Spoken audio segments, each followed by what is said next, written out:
Yet another decaying metro in South Africa is counting on a new mayor to save it from collapse. I go over to Nelson Mandela Bay to speak to Retief Odendaal, the man the Democratic Alliance has chosen to be the next mayor of the city. Welcome, Retief. Thank you very much for hosting me. It's lovely to be here. You've started your campaign already, I take it. Yes, absolutely. And it's going to be one of the most intense campaigns that the DA has ever seen in Nelson Mandela Bay. And I think there's a lot at stake. We know how important the city is to the economy of the Eastern Cape. And we've seen the state of paralysis that the city currently finds itself in. And it's really, really sad. Few people know that Nelson Mandela Bay actually is one of the few metros one of only two metros in the country that actually still has some cash reserves. But notwithstanding the fact that we have cash, we can't deliver services. So, yes, there is certainly going to be a battle for Nelson Mandela Bay. Now, you were mayor for 9 months in 2022. Remind us, why were you ousted? Well, I think at the time, we had the dubious record of putting together the biggest coalition that was ever put together for local government. It was a 10-party coalition. And if we're going to be very honest with one another, we also realized that it was unlikely to last. But we grabbed the opportunity, and notwithstanding the very complex nature of coalition politics, especially such a large coalition, we managed to make progress. And we can talk about what we achieved in government, amongst others, the fact that the city for that period of time received the first unqualified audit opinion in 12 years. And we also managed to get housing delivery moving in the city, RDP housing delivery. The year before we took over, the city managed only to build 28 RDP houses and sent about 180 million rand back to the fiscus. And we managed to finally get housing delivery moving, and we delivered about 450 houses, which I still believe is far too little for a metro municipality. But considering the limited resources, we certainly made movement. We also saw that we could start spending our money and on key service deliverables, but also fast track our infrastructure projects, which were bleeding at that stage. Well, after we were ousted, and we were ousted simply because one of our coalition partners decided he wanted to be the mayor, and he was offered this position by the PA's Mr. Gayton McKenzie. After we were ousted, unfortunately, we saw a rapid decline of the city again. The city again went from an unqualified audit opinion to a qualified audit opinion. And over the last 2 financial years, the city forfeited nearly R1 billion in grant funding to the national fiscus, unable to spend its money due to the state of paralysis. And we've seen this unstable coalition politics play out in Nelson Mandela Bay since 2016.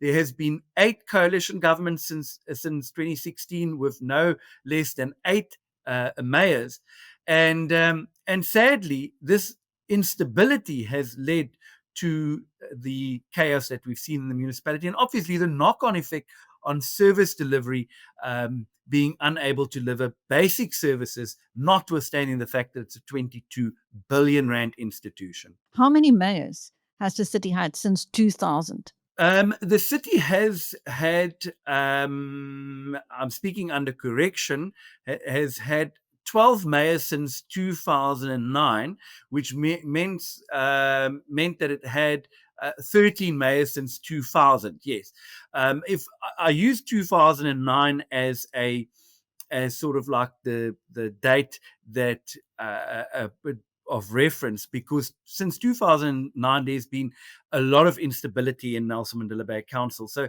from that date we have seen 48 municipal managers and 12 mayors. If you take the municipal managers, it equates to about 1 every quarter. People ask me, but why does that happen? And I say, well, it's to facilitate looting, because one loots from the state when there's absolute chaos. And that is what you get when you have a new boss in your institution every 4 months. There's accountability to no one. Nobody is being held to account through performance management system, and as such, since we've seen that there has been a progressive collapse of the institution since 2009. Now, the chairperson of Parliament's Portfolio Committee on Police, Ian Cameron, visited Nelson Mandela Bay recently and came back with horror findings of the state of policing in the city. Absolutely. I think that one of the biggest concerns that we have at the moment is, apart from the fact that service delivery has come to a grinding halt because of the state of paralysis and the fact that there are no engineers left and there are no proper administrators that can do the work.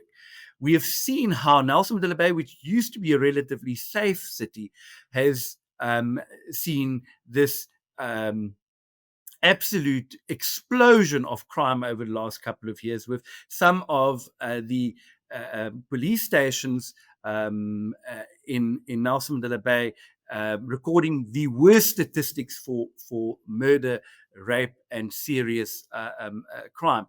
Now, we have visited, for example, the flying squad in Nelson Mandela Bay, who's got one vehicle to service a metro of about 1.4 million people.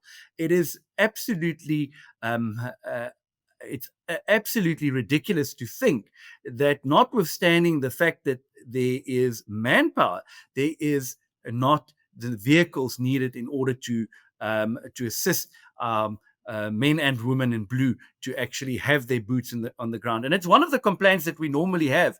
We say that there's not enough manpower, and that is very much so at many of our stations, not just here in Nelson Mandela Bay, but across the country. But we often forget that there's also additional resources that are needed, like, for example, vehicles. And to have one vehicle at the flying squad in a city of 1.4 million just shows how broken SAPs have become. We've listened to horror stories as to how long it takes to be able to get these vehicles fixed when they're in workshop, how long it takes to be able to get the procurement right so that they can get basic repairs done on some of these vehicles.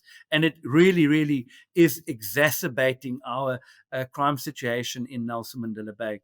And it really is also one of the biggest concerns of our residents. Apart from the fact that you've got this, as I've said, collapsing services from municipality, people no longer feel safe.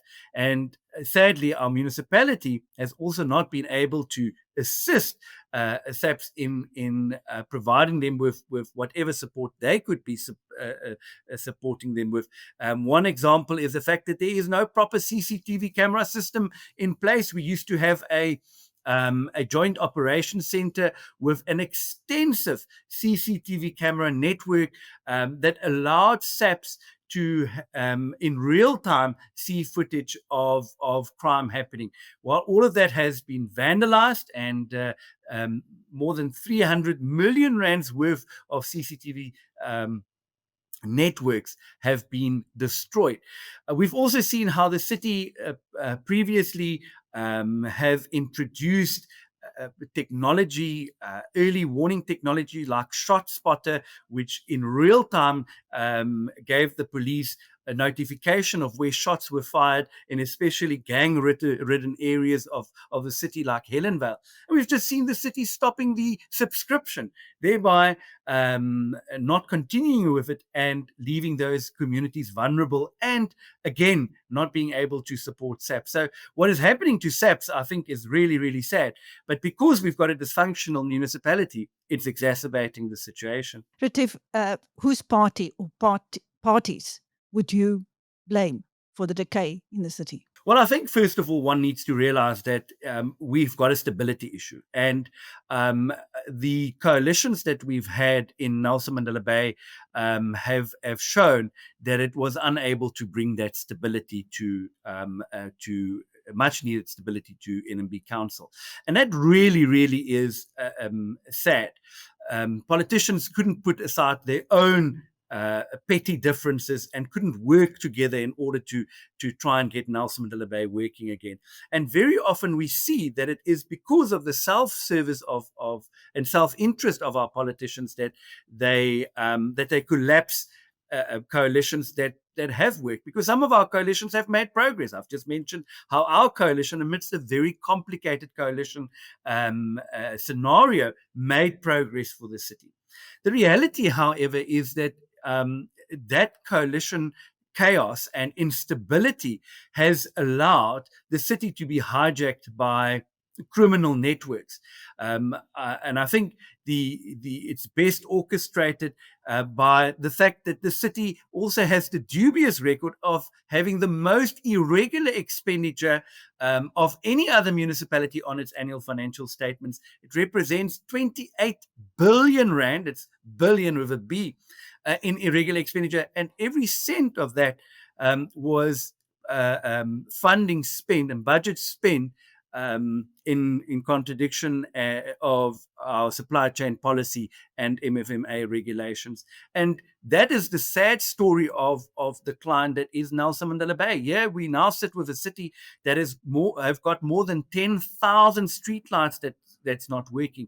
We see that we've got thousands of potholes that can't be filled. There's not even a tender in place to purchase tar in order to start eradicating our pothole backlog.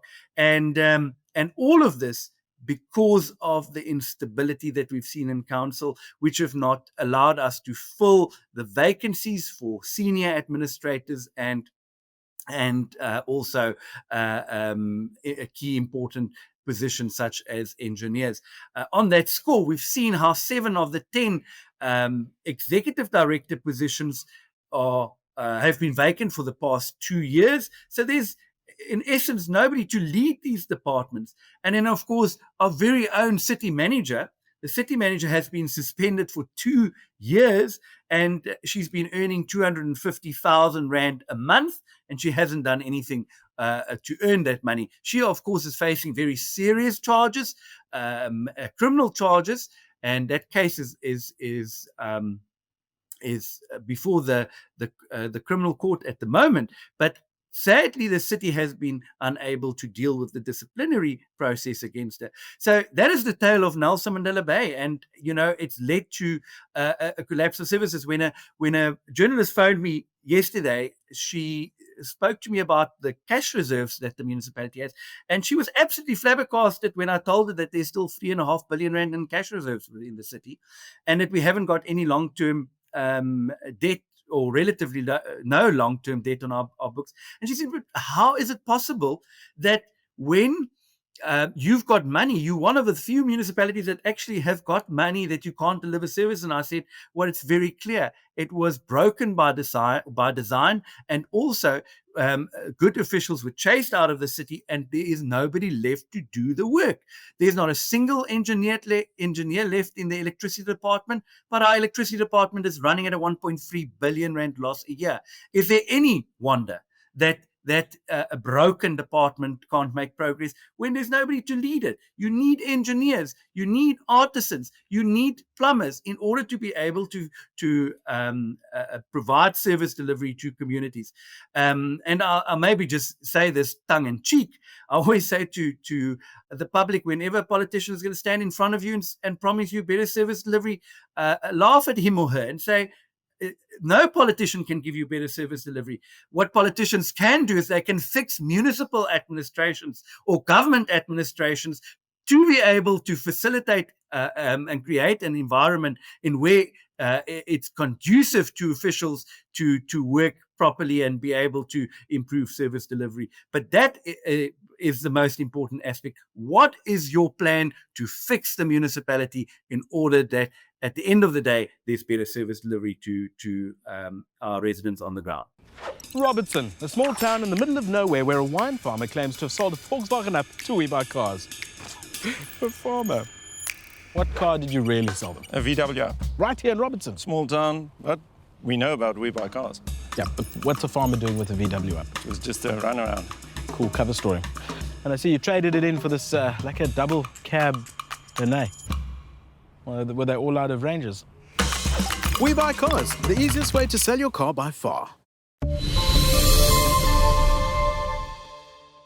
In another metro in Joburg, the federal chairperson of your party, Helen Zille, is aiming to be the next mayor, but already she is going to face tough competition from certain parties.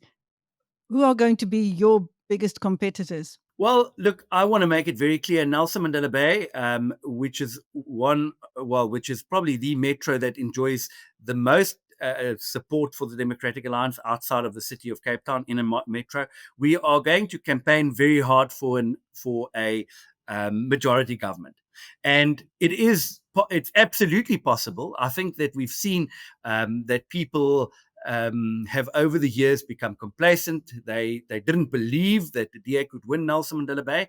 And that is my message. I'm saying that if you're tired of messy coalition governments, then, look at the alternative. We can get an outright majority. But here's the thing. I also say to people, the DA will always put the best interest of South Africans at heart and first.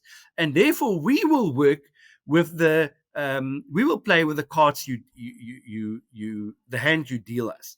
But the reality is that if you want change in your city, then please give us the strongest hand that you can possibly deal us. And that is a majority government.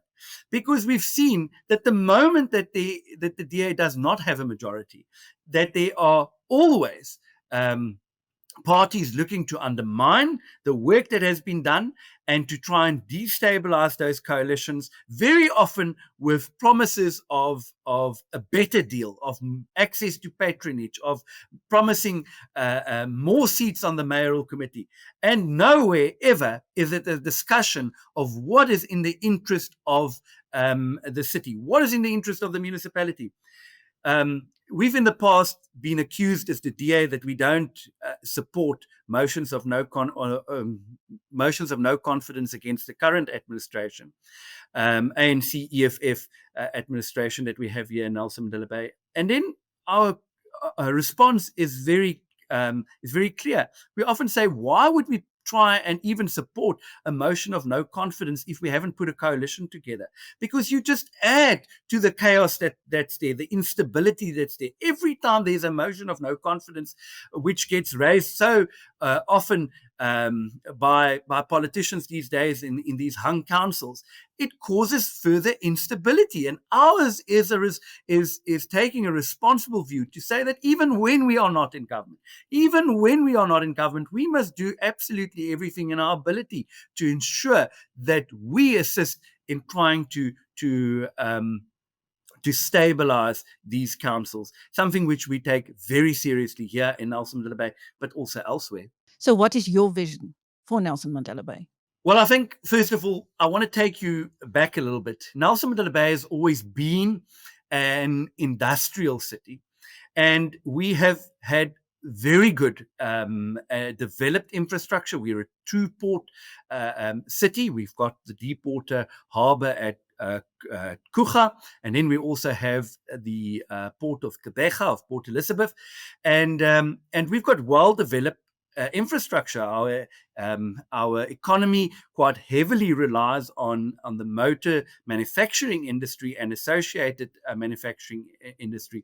And we want to be able to not just retain that investment, but also appeal to other role players in that sector.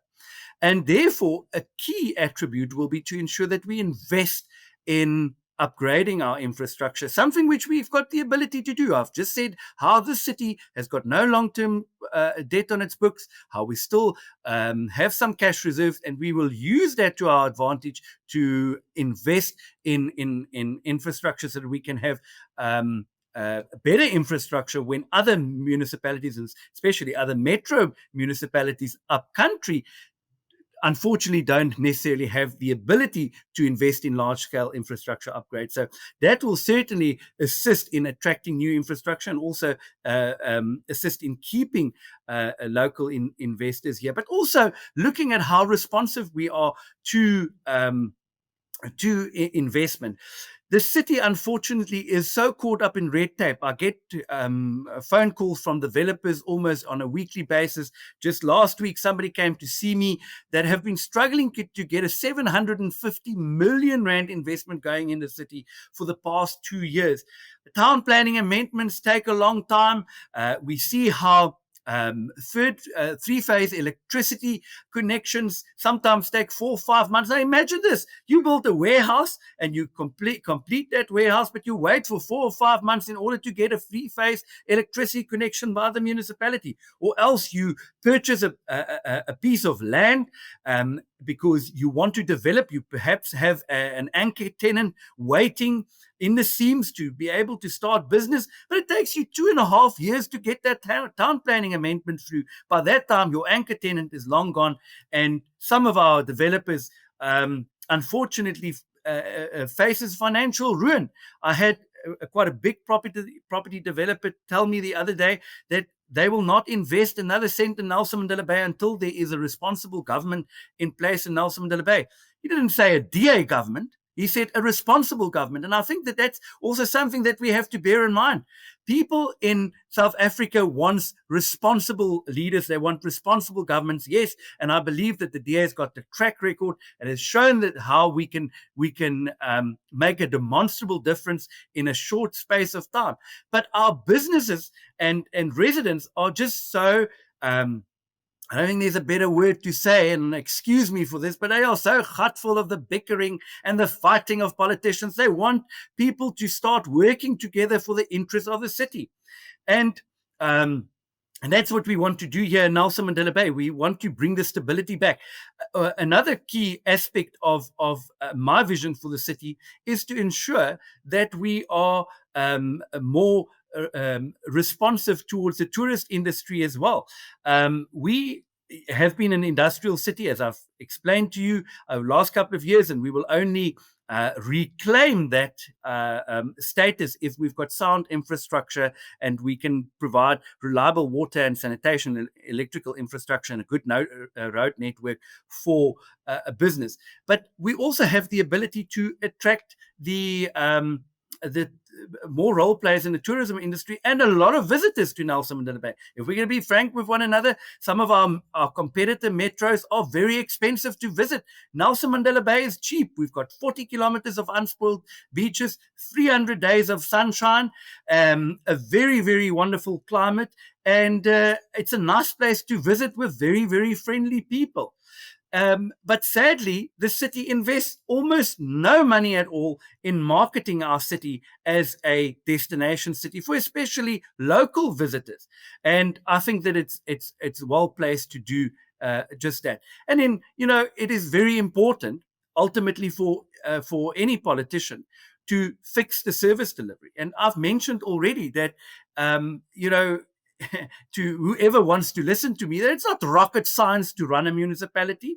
It's actually fairly easy. If you make sure nobody steals from the public purse, and you make sure that you get value for money when you do procure goods and services, and you make sure that you create a professional environment for our administrators and other senior office bearers, such as engineers, to be able to do their work, you can make progress with regards to service delivery.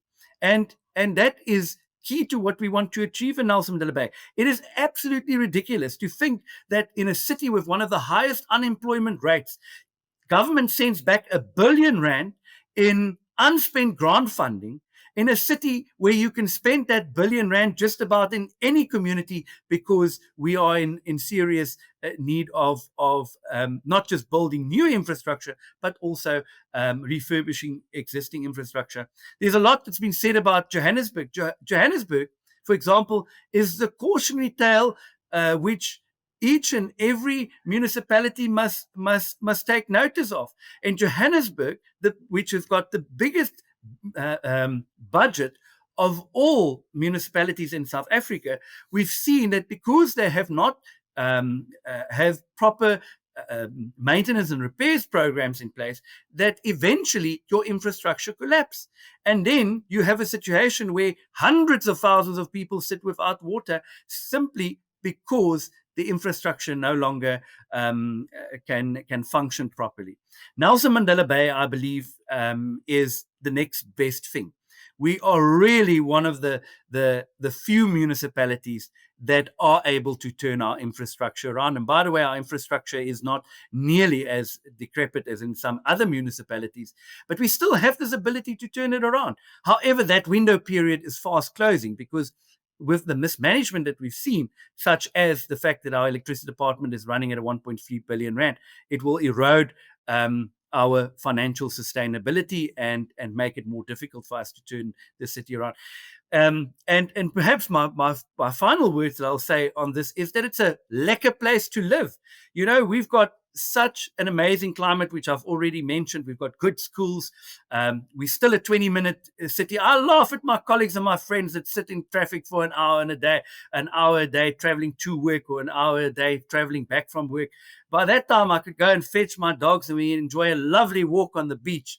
And that is the quality lifestyle that you have here in Nelson Mandela Bay. The only thing we need to do is we need to fix the government. But the good news for South Africans, not just in Nelson Mandela Bay, but in every other broken city and municipality in South Africa, is that bad governments can be removed. Corrupt people can be voted out of office. And I think that is my message to each and every person in not just Nelson Mandela Bay, but in South Africa. Let's work for hardworking, ethical, God-fearing leaders to be able to turn our municipalities and our governments around.